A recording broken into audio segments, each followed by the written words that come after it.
Happy New Year, Happy New Year, Happy New Year. This is dumb, this is stupid, and also dumb. Happy New Year. I would like to go to bed right now.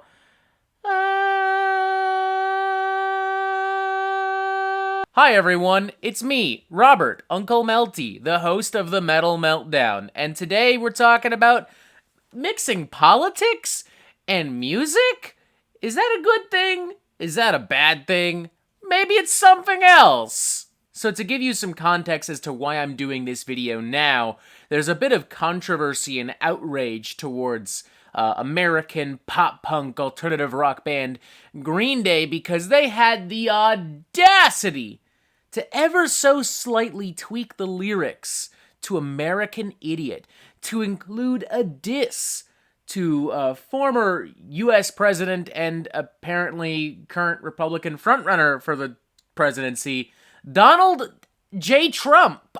Because Donald Trump can talk all the shit he wants about all kinds of people, and that's fine, and that's cool, make America great again, but a punk band does something kind of punkish, and I guess that's not cool. Everyone's gotta lose their fucking minds. From the Los Angeles Times, while performing during ABC's Dick Clark's New Year's Rockin' Eve with Ryan Seacrest 2024 on Sunday in Hollywood, the alt-rock band went a bit off script when it played its 2004 single American Idiot. Originally written as a criticism of the political actions of the administration of former President George W. Bush, American Idiot also protested what Green Day saw as the coordinated mass hysteria created by the U.S. news media after 9/11. However, in the recent live performance, the band turned its political ire from Bush to former President Donald Trump by changing the song's lyrics from "I'm not a part of a redneck agenda" to "I'm not a part of a MAGA agenda." And I'm sure by now you've already seen comments from people across social media going,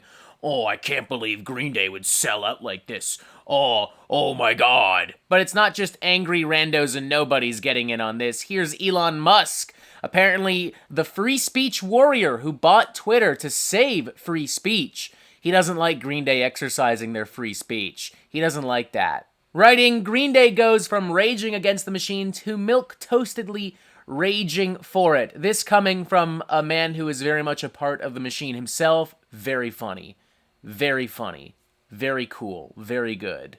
The Daily Wire's Michael Knowles also jumped in on the action immediately in this video, suggesting that punk rock has actually always had a bit of a right-wing flavor to it. And also that Green Day only did this so that we would finally talk about them for the first time in 20 years. They only did this so that they would be relevant again. Side note, in my opinion, it is just objectively hysterical and ridiculous to suggest that Green Day, a Grammy Award-winning, multi-platinum rock band that's been around for 35 years and is inducted into the Rock and Roll Hall of Fame, is flipping a lyric to try to remain relevant so that we'll finally talk about them for the first time in 20 years.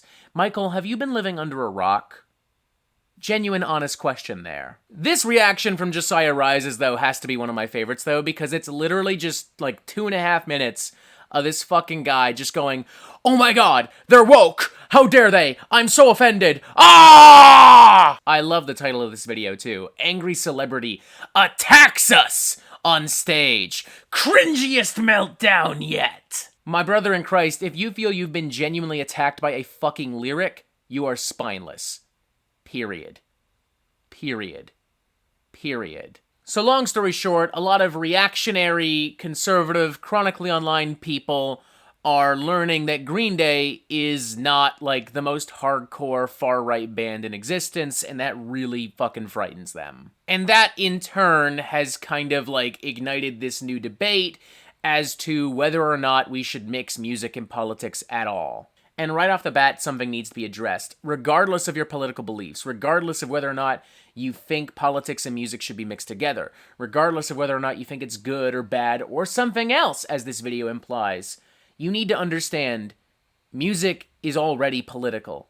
Politics have already been embedded in music since the dawn of creation of music itself. For example, let's look at the classic rock and roll movement of the 1950s, the blueprint from which most, if not all, popular music has since emerged from. Rock and roll of the 1950s may seem pretty tame in comparison to, say, Cattle Decapitation and other bands we talk about here on the Metal Meltdown, but back in the 1950s, it was seen as this really vile and, disruptive movement. There was a real fear that artists like Elvis Presley were really actively corrupting the youth of America. Of course, with this in mind, there were active attempts to censor rock and roll music and rock and roll artists, but perhaps one of the most interesting and bizarre was when Elvis was censored from the waist down on The Ed Sullivan Show. As AmericanSongwriter.com writes, it was his energetic rendition of Hound Dog on The Milton Berle Show that first incited the uproar. From that moment on, everyone was either hot with Elvis fever or sick with fear of the youth-corrupting music. The more parents and concerned citizens urged against the rocker, the more teens wanted him. Television stations had to make a choice. They could either give the disproportionately sized teen demographic their star and risk the backlash, or appease parents and lose the ratings. A compromise was reached. Elvis could appear on television, but it was demanded he be shot from the waist up only. In 1957, Elvis made his final of 3 agreed-upon performances for The Ed Sullivan Show. While Elvis's first 2 appearances, each scheduled a month apart or so, showed the rocker head to toe, his final performance was broadcasted without a pelvis in sight. And before somebody says, Robert, this is not an issue of politics, this is an issue of censorship, I ask you, is censorship itself not a political issue? Are political figures not actively trying to censor people all the time on both sides of the political spectrum? I would argue that there is nothing more political than censorship. Advocacy groups and politicians have actively attempted to censor rock and roll music and popular music and hip-hop and all kinds of other stuff for years. Take, for instance, the PMRC, co-founded by Tipper Gore, Second Lady of the United States. The PMRC went to great lengths to censor music, or at the very least to control what music was being sold and to what audiences it was being sold to. And this eventually created a conflict with the Recording Industry Association of America that eventually found its way to a hearing with the United States Senate Committee on Commerce, Science, and Transportation. Notable musicians Frank Zappa, Dee Snider, and John Denver each testified at this hearing with strong opposition to PMRC's warning label system and censorship in general. And there are other sneakier, shadier ways in which politics can be used to censor music. Let's go back to rock and roll for an instance, and let's talk about how Elvis Presley and several other white rock musicians stole music, point blank, from several black musicians. Let's also acknowledge that black artists did not have the same opportunities and advantages of white artists. Let's also acknowledge that black artists had to perform in very specific venues, and due to state-by-state laws and Jim Crow segregation shit and all kinds of other stuff, it was very often very dangerous and even illegal for them to travel by themselves. The fact is, the political landscape of the 50s and 60s and social norms and trends absolutely made it much easier for white artists to succeed over black artists. It made it much easier for white artists to not be censored and for black artists to be censored. In regards to punk rock itself, punk rock has always been a very political, specifically a very anti-establishment genre. I'm pulling from Wikipedia from this, I'm not gonna lie, fuck it. Punk rock lyrics are typically blunt and confrontational. Compared to the lyrics of other popular music genres, they often focus on social and political issues. Trend-setting songs such as The Clash's Career Opportunities and Chelsea's Right to Work deal with unemployment and the grim realities of urban life. Especially in early British punk, a central goal was to outrage and shock the mainstream. The Sex Pistols' Anarchy in the UK and God Save the Queen openly disparaged the British political system and social mores. Now, it is true that there are some punk bands that lean more far left and some punk bands that lean more far right. But the point is, punk is in and of itself not just a politically motivated genre, but in a way, a political movement. So if you're getting mad at Green Day, a punk band, for being a punk band, for doing punk things, then that immediately tells me you don't know anything about punk rock music. You've also, I guess, never paid attention to Green Day in any capacity, because this is not the first time Green Day has, actively called out like Donald Trump or the modern Republican Party. For instance, back in 2016, Green Day inserted this little chant, "No Trump, no KKK, no fascist USA," into their performance. And look, you can sit here and argue, well, punk is anti-establishment, and by doing this, Green Day are siding with the woke left and the Democrats and Joe Biden.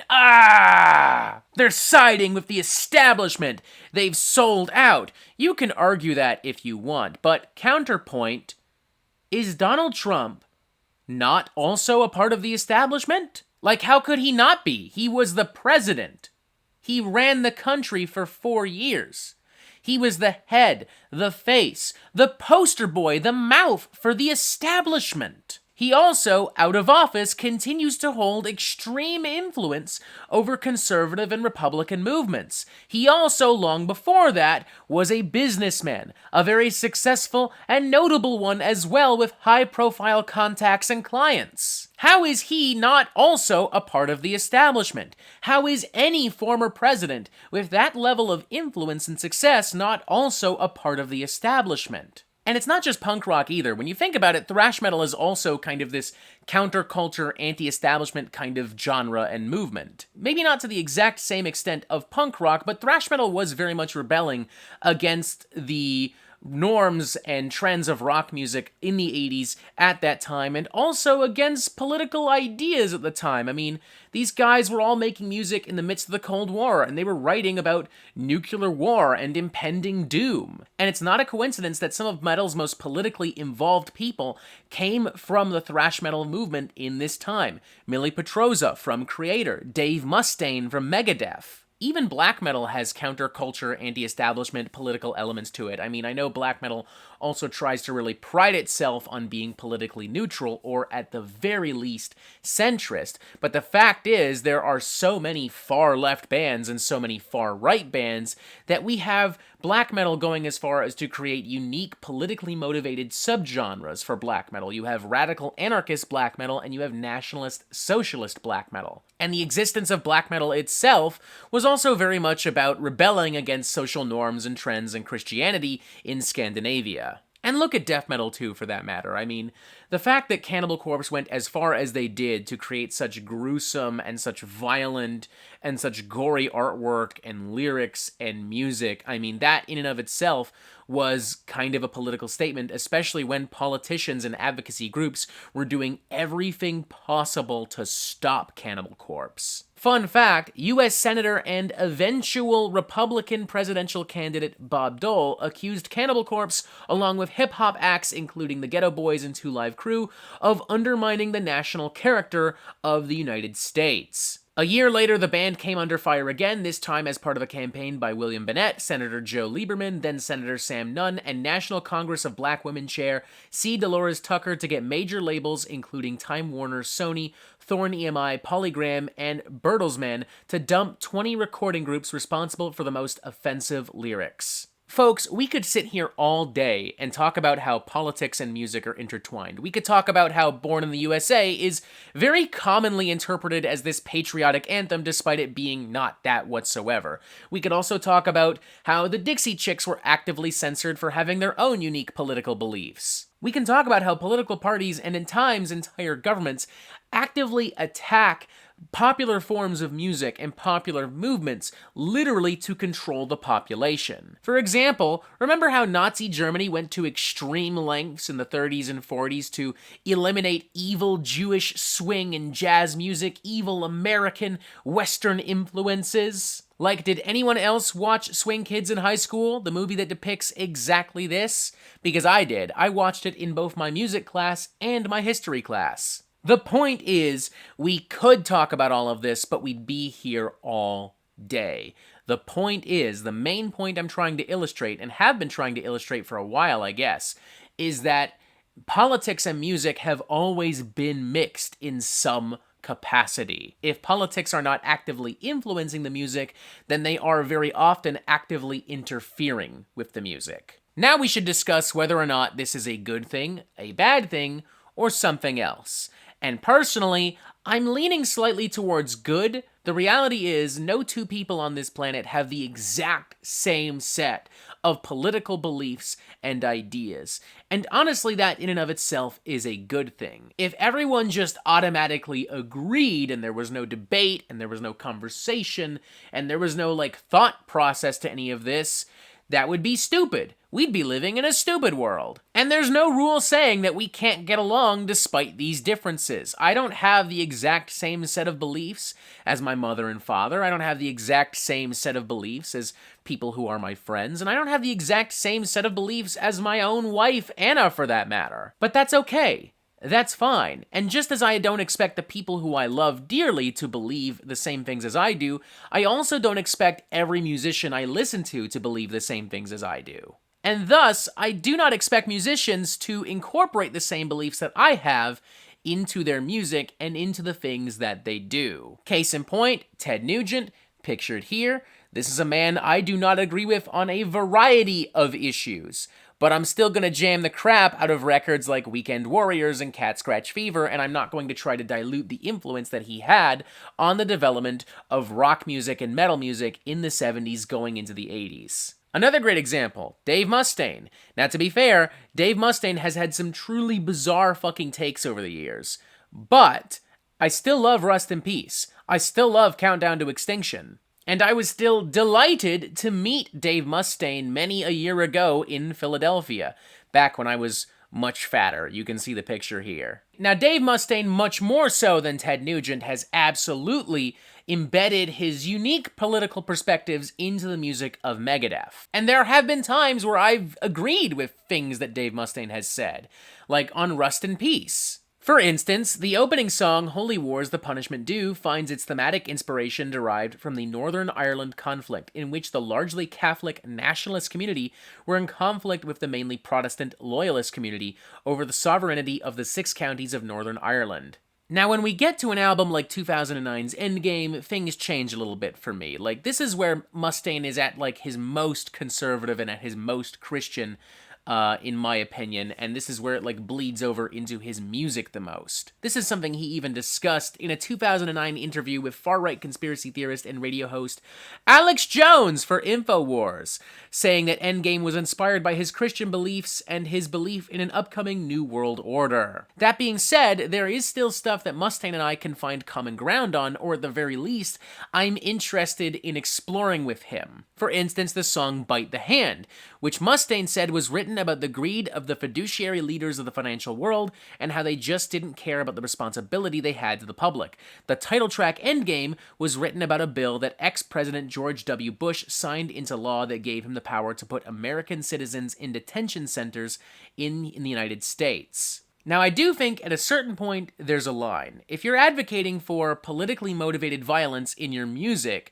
that's a problem. If you're spreading hate speech and misinformation through your music, that's a problem. And this is why I don't listen to, like, NSBM or really any kind of, like, metal or rock band that has any kind of, like, neo-Nazi kind of, like, tie in any way. Because those are movements that do exactly that. And I have no interest in giving my time and money to those kinds of bands. Like, you can only separate the art from the artist so far. There's a difference between Dave Mustaine being kind of kooky, but me still enjoying the music and trying to understand where he's coming from, and, you know, an actual neo-Nazi band actually doing fucked up, bizarre, crazy shit. And this, in a weird way, is a great time to start talking about Kanye West. I mean, it's tempting to bring up Burzum or like a specific NSBM band, but honestly, let's switch to Kanye. Because he's always been a weird and highly controversial figure. He once argued that slavery was a choice, and in recent years, he has totally embraced anti-Semitic language and talking points, and he's hanging out with neo-Nazis like Nick Fuentes, and he is very openly talking about how much he loves the Nazi party and how much he loves and appreciates Adolf Hitler. In an appearance on conspiracy theorist Alex Jones's show, Ye, the rapper formerly known as Kanye West, doubled down on a series of anti-Semitic comments he's made in recent months. You may remember very famously that Kanye said, "I see good things about Hitler." later veering into Holocaust denialism. You may also remember Kanye West writing, "I'm going DEFCON 3 on Jewish people." You may remember Kanye and Fuentes appearing on the right-wing podcaster Tim Pool's show, and after Pool questioned his use of the word "they" to dog-whistle a Jewish conspiracy, Kanye walked out. You may also remember in that aforementioned InfoWars appearance with Alex Jones, who's popping up weirdly a lot in this video, that Alex Jones actually seemed a little weirded out and taken aback by Kanye's comments, so much so that he actually tried to help him out. He literally offered him an olive branch and went, "Well, you just appreciate, like, the fashion, right? And, like, kind of the aesthetic of Hitler and the Nazi movement, right?" And then Kanye just straight up went, "I love Hitler." And then we get to Vultures, Kanye's most recent project, and there's a lot that's wrong about this album artwork right off the bat. The artwork used for the cover of Vultures, the new album by Kanye West and Ty Dolla $ign, is from 1830 by landscape painter Caspar David Friedrich, known as one of Adolf Hitler's favorite artists and whose work was used to promote Nazi ideology in the 1930s and 40s. Vulture's artwork also appears to be inspired by Norwegian black metal singer Burzum, who has used similar ideology for his album covers. Burzum's a band, not a singer, but you get the fucking point. I mean, you can literally see, like, the Burzum-style text right fucking there. Like, oh my fucking god. This is definitely one of those moments where, yeah, I have to concede, maybe music and politics should not mix. Frankly, in any instance where music is being used as a vehicle for dangerous rhetoric, for hate speech, for misinformation, for advocating for extreme fucking violence, yeah, not cool. I'm not down with that. Like, there is a distinct difference between a hip-hop group, a punk band, a metal band, talking about capitalism or being critical of the church or the current president or whatever, and Kanye West and NSBM bands doing this kind of shit. Huge difference. The fact is, though, the average person complaining about politics in music isn't usually focusing on Kanye West and NSBM. They're more so just upset because a band had the audacity to put a pride flag on a sticker, or, I don't know, to make some kind of vaguely liberal leftist stance on something. It's not always so much that they don't want to see politics and music mesh together, it's more so that they don't want to see political opinions represented in music that they already disagree with and don't want to hear about. This is something I didn't think about until I started editing the video, and I know that somebody's going to bring it up, so here we go.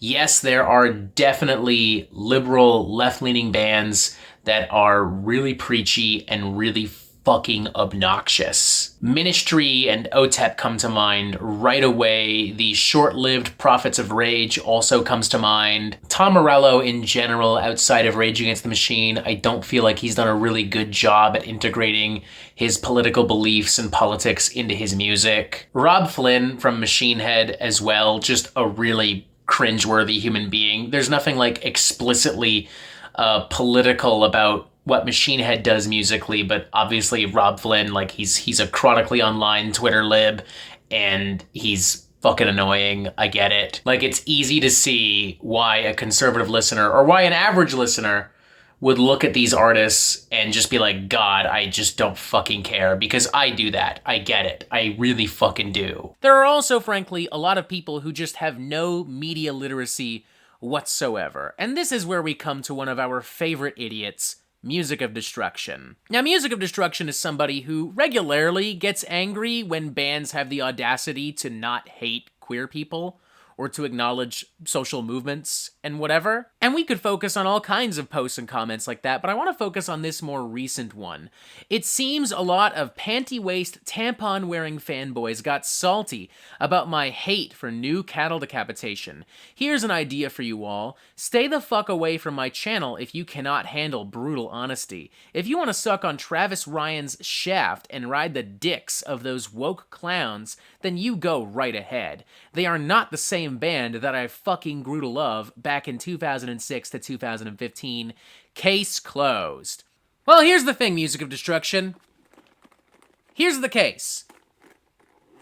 Here's me reopening the case.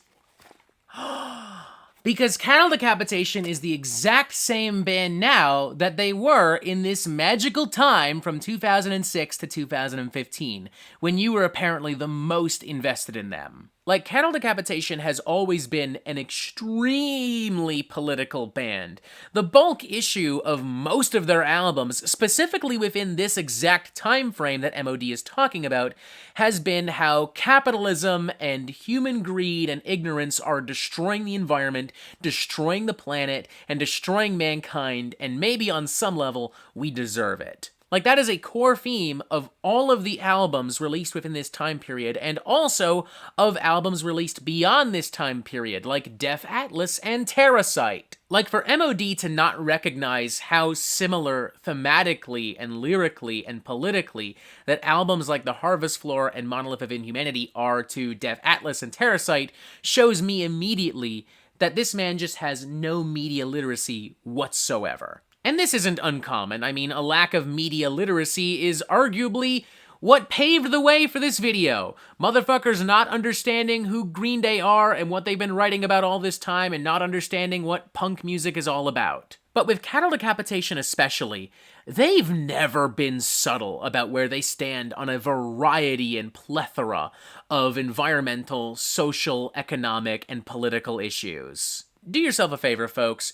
Don't be like Music of Destruction. Learn how to actually read and understand and analyze not just metal or music, but media and art as a whole. There are far too many motherfuckers that have no media literacy whatsoever. And that is the root cause for so much of what we're talking about today. Like, far too often, you'll have dumb motherfuckers like Music of Destruction listening to Rage Against the Machine, or System of a Down, or Green Day, or Cattle Decapitation, something newer from them or whatever, or revisiting an older song or whatever, and going, oh, I can't believe they were woke. Oh my god, I can't believe it. What changed? What happened? And it's like, nothing changed, bro. They've always been like that. Remember this thing from last year too? Pink Floyd fans hit out at criticism of woke Dark Side of the Moon rainbow logo. Remember when Pink Floyd announced a special 50th anniversary reissue box set of this iconic album, Dark Side of the Moon?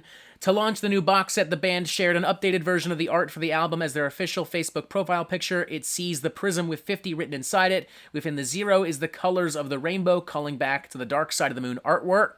However, some fans saw the new profile picture as a statement of advocacy for the LGBTQ+ movement and shared their anger at what they believed was a woke move. Lose the rainbow, you're making yourself look stupid, one wrote, with another saying they won't listen to Pink Floyd again moving forwards. Like, it's not just that these people have no media literacy, they're also apparently blind, because the rainbow has been on the Dark Side of the Moon album cover for 50 fucking years! Once again, folks, do yourself a favor. Learn how to read and understand and analyze media and art. Don't look like one of these fucking idiots out there. You don't have to agree with everything you're being shown and everything you're listening to, but understand it. That way, you don't look fucking stupid. This feels like a pretty good place to start wrapping things up, so in conclusion, music and politics, whether you like it or not, have always been mixed together. They've always been intertwined and emulsified together, and for the most part, I do think that that's a good thing. At the end of the day, the beauty of art is the ability to completely express yourself unconditionally.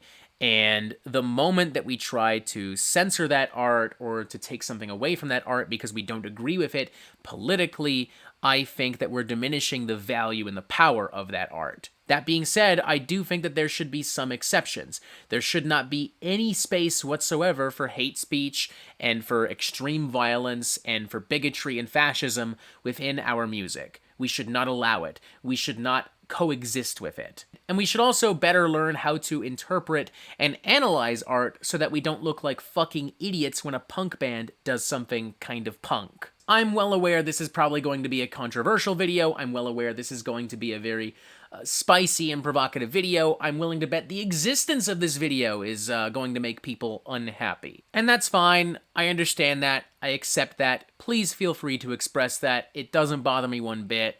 I just don't give a shit anymore. I look forward to some good, if perhaps very spicy conversation. Press the subscribe button if you have not done so already. And as always, you have yourself a fantastic fucking day.